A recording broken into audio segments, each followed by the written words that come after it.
friends, welcome back to the Field and Garden Podcast. It is your friend Lisa Mason Ziegler of the Gardener's Workshop, and glad you're here. So today I am pulling out an episode from almost a year ago and dusting it off and bringing it back to the top because it's just the perfect time. It's titled Seed Starting Doesn't Have to Be That Hard. And what surprises many folks is that I was a struggling seed starter, as many are today. I came from the same beginnings that you are perhaps in right now. So I thought we would just bring this back up to the top for you to have a listen, and I hope that it inspires you, because there is nothing like listening to other people's failures to make yours look not quite so bad, right? Totally need a dose of that myself today. Not in seed starting, but in other business things. So take a listen, and I hope that it helps, inspires, or rejuvenates you. So let's have a listen. Let's first talk about what a crummy seed starter I was back in the beginning. So I had, I won't go down the rabbit hole of me and Steve meeting. He was a gardener and I was a gardener, and right during when we got married, Stevie moved out of his bungalow homestead house that we currently live in. He was living here as a single guy. He moved out so that construction could start here and moved into my house after we got married. And so I was already chomping at the bit to do some gardening. He was a vegetable gardener, and I started my hand at starting seeds. Now, what you may not know about me is I'm an avid reader. Even though I am dyslexic and have some struggles, I was still a big reader. I mean, my parents really instilled that to me. I used to love when the bookmobile would come. Is there still a bookmobile, y'all? I don't even know. But when the bookmobile would come to our neighborhood, it was such a thrill. And we went to the library 2 or 3 times a week when I was growing up. Anyway, so I was quite a book reader. So I was pretty well versed in the gardening department as far as books and magazines could get you there, right? So as Stevie, he moved in, we were married, and we were working on this house. And so I decided that I needed to plant a garden. Well, that kind of made me think seeds. I had never, ever started a seed before this time, y'all. I mean, I was a deep shade gardener, and I always just bought plants. So I plunged into my first experiment. Oh, my goodness. It brings back such memories, y'all. I bought one of those trays with the domes. And I think I even got a heat mat with that, a seedling heat mat. And my first try was not the easiest seeds in the world to start, which we're going to talk about that in a minute about, it's just like buying a mate, choosing a mate. You need to give a little more thought to what you're choosing to start in the beginning while you're learning. Anyway, I chose snapdragons. Snapdragons are fairly easy to start once you have some rules under your belt. But they are slow, which makes them difficult. So I had chose snapdragons, and the classic story, and I have heard this story 1,000 times from other budding beginner seed starters. The same thing has happened for them. So I got the kit. I did exactly what it said. And I planted my seeds in the tray, and then I put it on the heat mat. And after a few days, I got, 3 or 4 sprouts at best, which that thrilled me. I mean, it was like, oh my gosh, a seed has sprouted into a plant. I mean, I can remember literally back then we lived in my house, right? And my house, back then I was heavily into golden retrievers, and I had 5. And I had closed in half of my big screened-in porch for a sunroom, which was a tiled floor with windows. And that was where some of my dogs would stay during the day with a dog door while I was at work. Well, I commandeered that room as my gardening room. And so that's where this little tray sat. And oh my gosh, when those first sprouts were born, you want to talk about breaking out into a happy dance? I was so proud and thrilled I didn't quite know what to do. So the next couple of days progressed, and really a couple others sprouted. But guess what happened on like the third day? I can still remember walking down the steps because it was at a lower level. Walking down the steps into that room and looking at my little tray, and it looked like somebody had reached up and pinched the stem right at the soil line and pinched it and smashed it, and the little seedling just fell over. Y'all, I'm sitting here doing the motions with my fingers, but I'm realizing you can't even see it, right? And they just fell over. It's like somebody just shot them dead in their little spot. Well, to say I was devastated is an understatement. I was so put out. I can remember packing up all the stuff and just putting it in the closet. And I didn't start again. I gave up. I was so just disappointed. And then soon after that is when I really launched into pursuing being a flower farmer, and I found another resource, and that is where not another resources, and learned that there is a method to seed starting.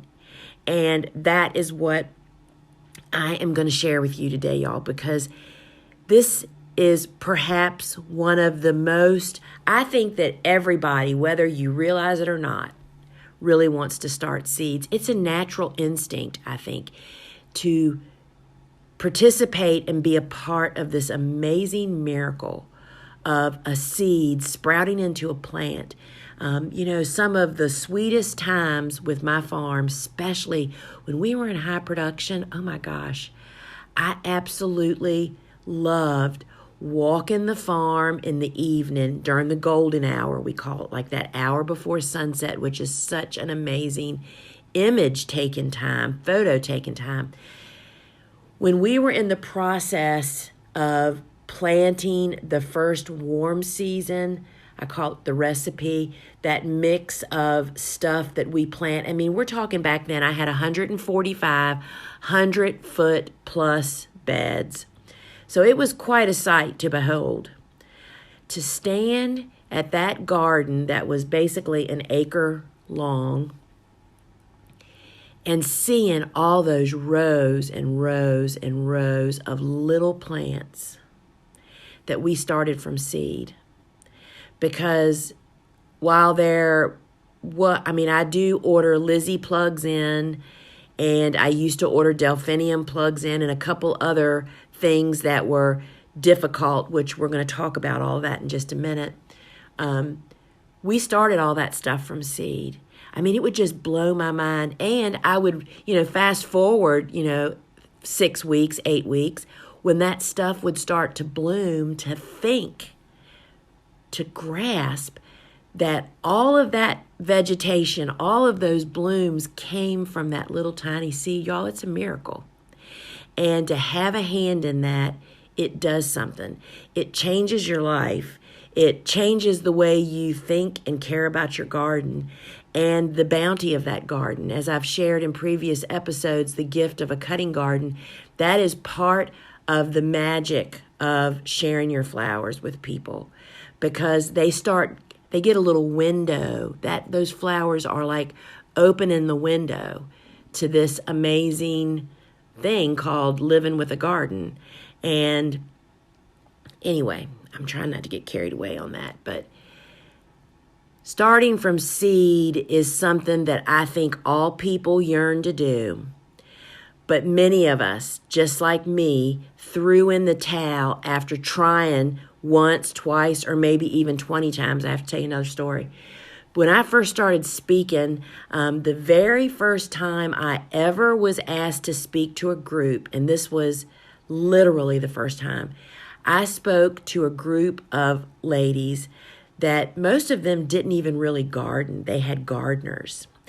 But they were just very intrigued by this flower farming thing I was doing. They thought that was, they were all flower lovers, but they wanted to hear more about that whole deal. So I can remember telling them, I can remember standing in somebody's living room, packed with women, just talking about this whole thing of flower farming, right?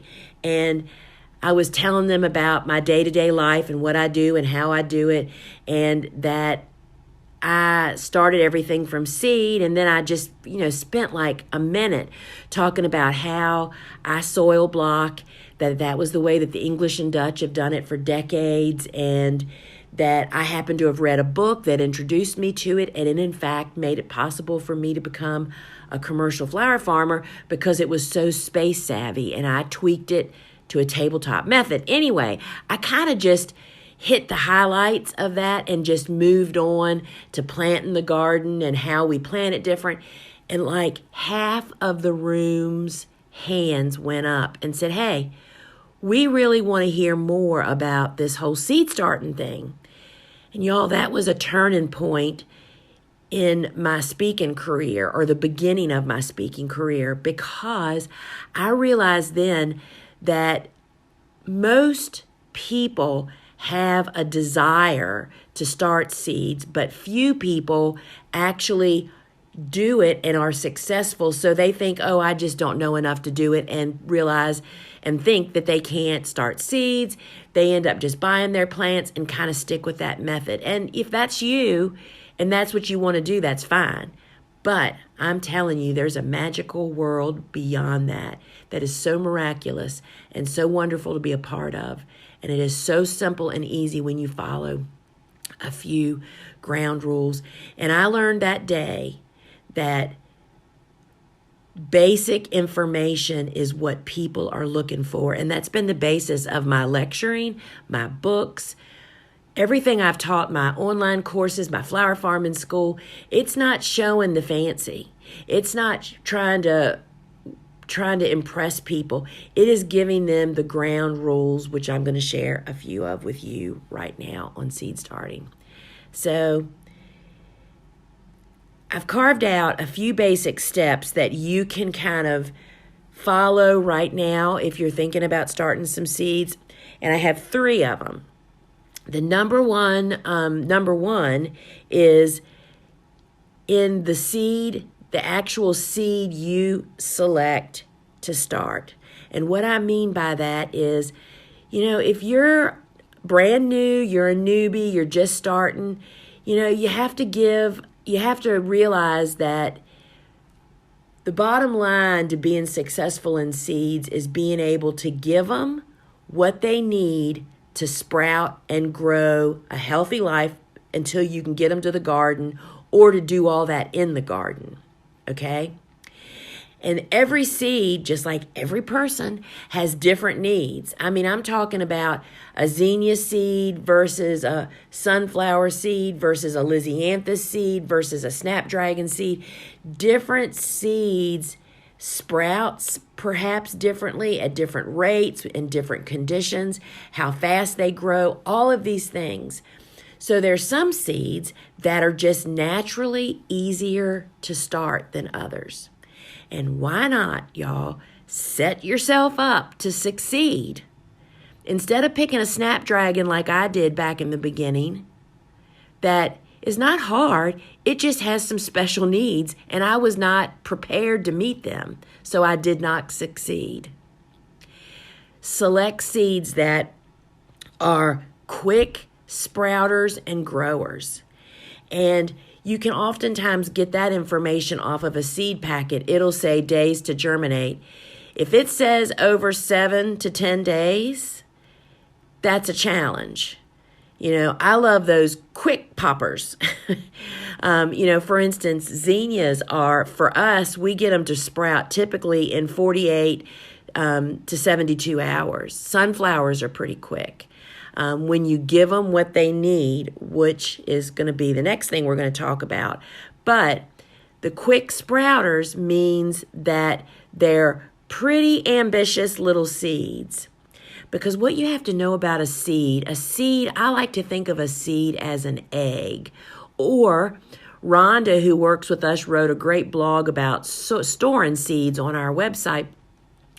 And she quoted someone that said, think of a seed as a lunchbox. And everything that seed needs to sprout is in that little lunchbox. Everything's in that seed. You just have to give it the conditions to make it crack dormancy and sprout. And you want it to do it as quick as possible because it's really difficult to produce those conditions long term, especially in the beginning.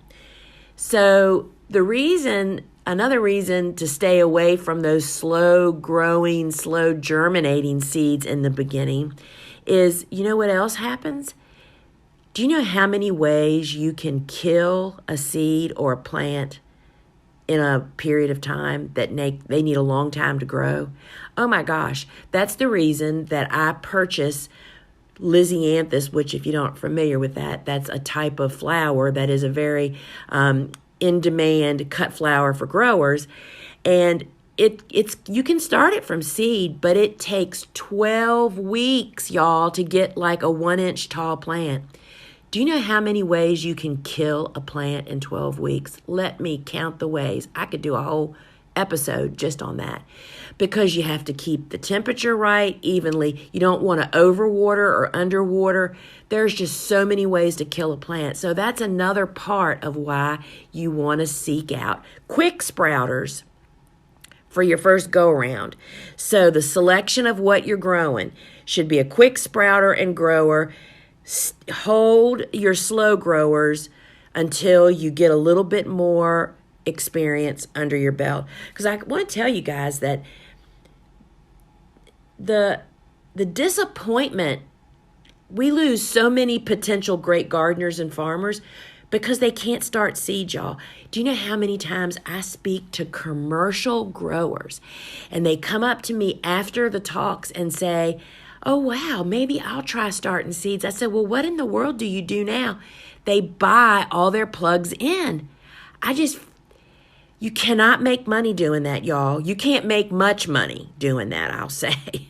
So surely there are some. Reserve those hard guys to do that with. But you can start seeds. It's not that hard. So that was number one. Number two, you need to get a little information about that seed, y'all. Think of it like going out on your first date. You need to know more than their name, y'all. You know, that's like a number one tip. So for a seed, what you need to know about it before you start dating it or getting involved with it like trying to start it is number one, is it a cool season or a warm season annual seed? Huge curve as to when you're actually going to start and plant that seed, y'all. That's basic. That is so basic. So you have to know if your seed packet doesn't give you that information, then you need to put the name of your seed and ask that question in a search engine. The second thing is that you have to know that every seed variety or type has a preferred way to be started. And what does that talk about? That means some seeds really lend themselves to be started outside in the garden, and some seeds really need to be started indoors because they need more of a controlled environment. Things like long term. So let's just talk for just a second. Those seeds, a good example of a seed that, you know, if you're ambitious, you could start it inside, but they really are super easy to start when you start them outside. Larkspur. Larkspur is a cool season hardy annual. It's one of the cool flowers from my book. Larkspur prefers cool nights and warm days. It doesn't just prefer that. That's in fact what makes it actually break dormancy to sprout. And it's really hard. So its perfect world is 55-degree nights and 70-degree days. It is pretty dadgum difficult to provide those conditions inside your home or even in a greenhouse. So planting that seed out in the garden is the preferred method. And on our seed packets and on our website and in my books, if both methods are ever listed for a particular seed, my preferred method, the way that I have found it to be the easiest, is always listed first. That's just kind of like a side note. So if it needs to be planted out in the garden, there's a lot of different reasons why that is, but you need to give it that. There are reasons for that, right? And if it needs to be started indoors, oftentimes it just needs some controlled environment. It needs warm soil. It needs to be sown on the surface of the soil, perhaps, which is kind of challenging to do out in the garden. And it may take it days and days to germinate, and that is really difficult to maintain out in the garden. So when it says best to start indoors, go with it, y'all. And the third thing of this get to know more about your seed is, does the seed need to be covered with soil or not? Y'all, this is paramount. This means if the seed does need to be covered with soil, that means it needs darkness to germinate. If it should not be covered with soil, that means it needs light. That can make or break whether your seed ever wakes up and opens its lunchbox, y'all. Ever. So you have to know that information. And again, it's very disappointing to see seed packets that don't tell you that information.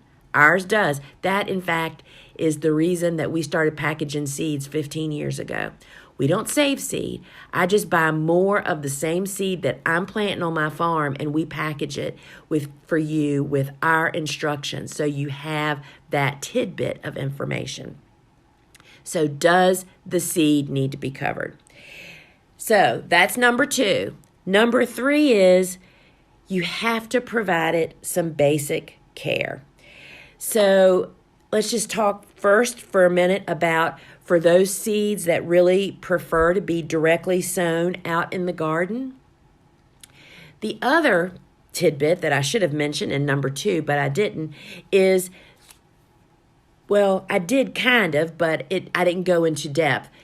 Based on it being a cool season or a warm season seed means that it has specific temperatures that it needs also, whether it sprouts or doesn't sprout. And when you are planting a seed, let's just say that Larkspur again, that is a great direct seeded cool flower. If you plant Larkspur out in the garden in the fall, but you don't really wait till fall, you do it like in the end of summer when it is still really hot during the day, guess what? It's not going to sprout. You have to wait until the conditions of the seed that you're planting actually occur out in the garden before you plant the seed. I'm going to say that again. You have, for those seeds that prefer to be planted straight out in the garden, you have to wait until the conditions that they prefer are actually occurring before you plant it, if you want them to sprout. How many seeds do we replace when people write to us and say, my XYZ seed did not germinate, and we write back and say, we are so sorry. We certainly want to replace your seeds. However, when did you plant them and how did you plant them? 99.9% of the time, they've planted them at the wrong timing. They planted either zinnias when it is still 50 degrees outside, when it should be 80 degrees outside, or they planted something like Larkspur when it's 90 degrees outside, when it needs to be 60 degrees outside. So waiting for the conditions, y'all, is paramount.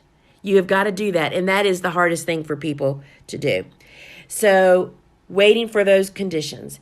For those that should be started indoors, I'm sorry, y'all, I'm writing a little note. I just thought of something else I needed to add. When you're starting indoors, you have got to give them the conditions they prefer. Same dish that I just served you for outdoors, but you have to create these conditions inside. The number one issue that people, or I guess a question that I often get is, do I really need a seedling heat mat? And I will say it here, yes, yes, and yes. Even growers with greenhouses have heat tables. They make big heat tables. Because here's the thing, y'all. Seeds that need to be started indoors still need a level of warmth, but they need consistent warmth. Some of them need great warmth, and some of them just need a little bit of warmth, but they still need warmth. And you cannot provide that if your house is, let's just say, kept at 70 degrees 24/7. That means that the mass of soil, whether you're starting with a soil block that's only 3/4, sorry y'all, losing my voice, 3/4 of an inch square, or a plug tray that has a much larger chunk of soil, if your house is 70 degrees, that mass of soil is 15 to 20 degrees cooler than the air temperature. So that means that soil is 55 degrees. Most seeds, cool season and warm season, need soil temperatures of 65 to 85 degrees, depending on which kind of seed they are.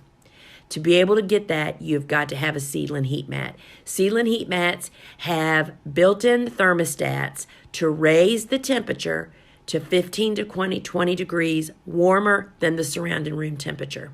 And bingo, y'all, there you go. Because what do most people do? Try to start indoors without a seedling heat mat. And where do they set their seed trays? In the coldest spot in the house, typically on a windowsill, which is cold.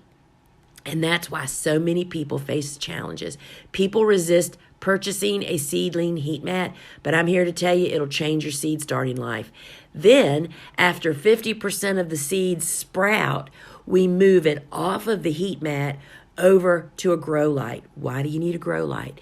To grow stocky, healthy seedlings, you need to provide 16 hours of bright light.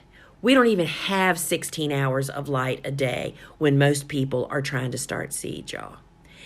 And, excuse me, by growing healthy, stocky, short little seedlings, we know as a fact that those seedlings go on to produce more flowers and fruit than tall, lanky, yellowing seedlings, which are not getting enough light and they're stretching to get more light. Providing the conditions that seedlings need end in success, y'all. Investing in indoor seed starting equipment will change your gardening life, and it's typically a one-time-in-a-life purchase unless you need more, if you get a little addicted, as I did, and you become a flower farmer. So here's the other thing that I wanted to add that I made a note to myself. There are seeds that say go either way. I want to say again that whenever you see that on our seed packages, in my books, on my website, in my articles, or if you hear me speak of stuff, whichever method I mention first or write first is the way that I start the seed. And I'm telling y'all, I just simply seek out the easiest way. I try to give Mother Nature a hand, and if that doesn't work, we have to start it indoors. I do the quickest, least expensive, most efficient way to do everything. That's what being a flower farmer is all about.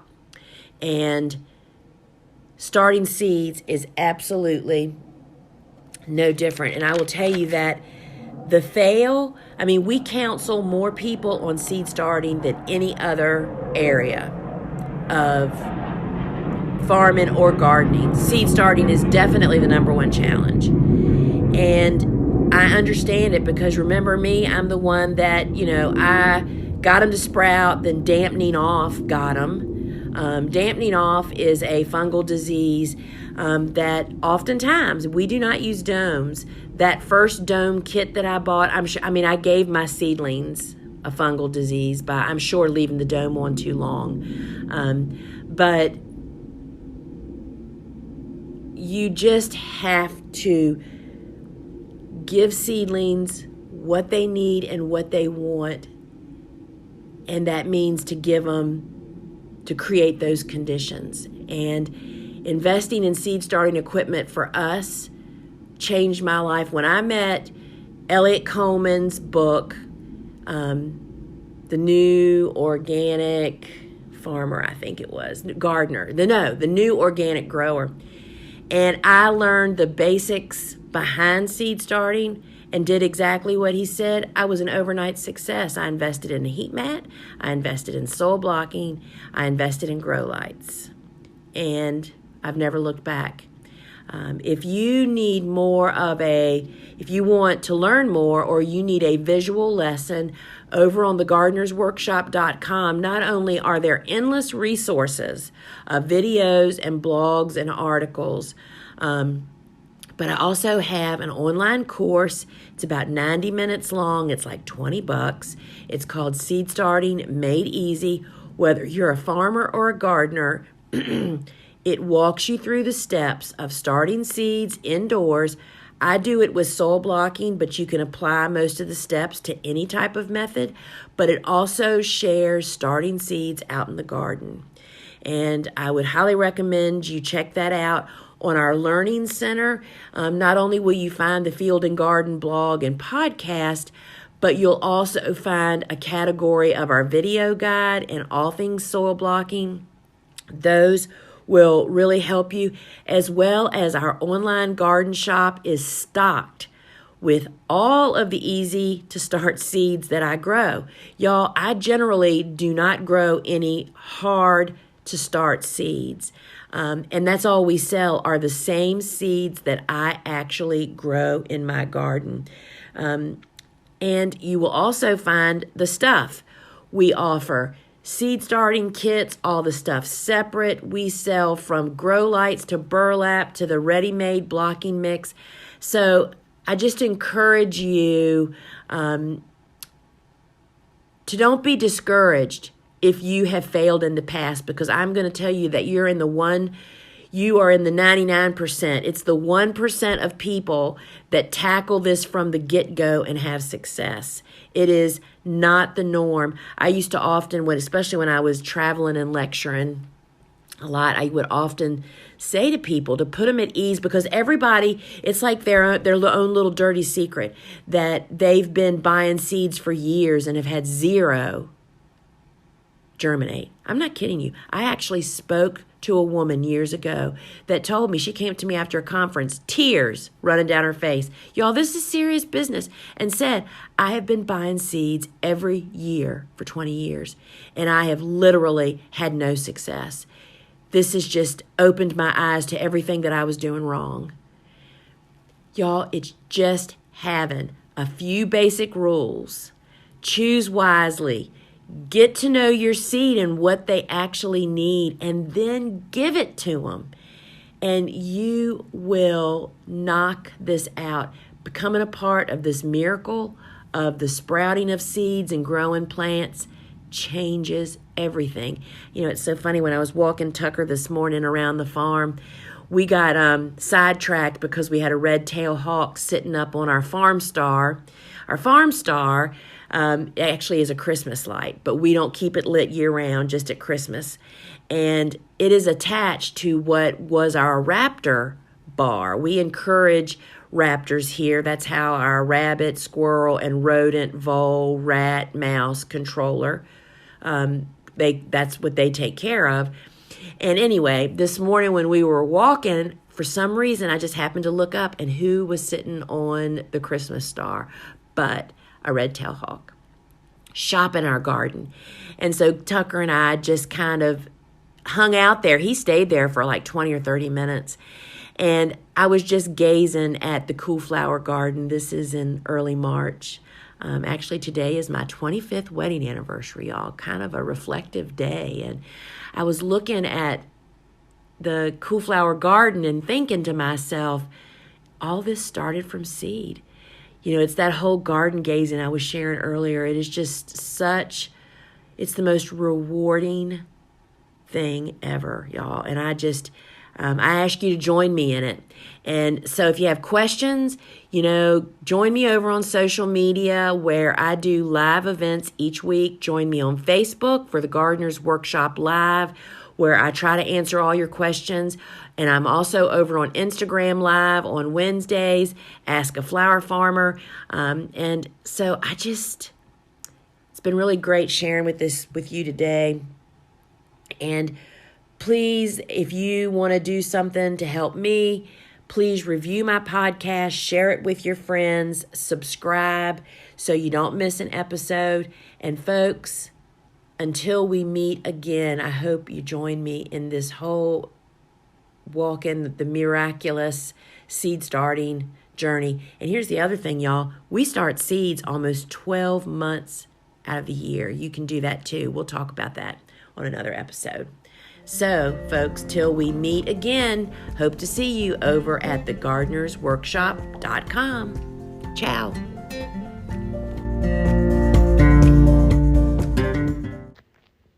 All right, friends. Hope that gave you a little boost in this seed starting season. And I also want to mention that I have another episode called The Truth About Seed Starting. That is it's a short podcast. I think it's like only 15 minutes, but it shares how we all think we're too late. Is it too late? Have we missed the time to start seeds? Friends, for most of us, for many of us, there's almost always some types of seeds that can be started. So I invite you, after you feeling a little bit better about starting seeds, to get the rest of the story. So folks, till we meet again, ciao.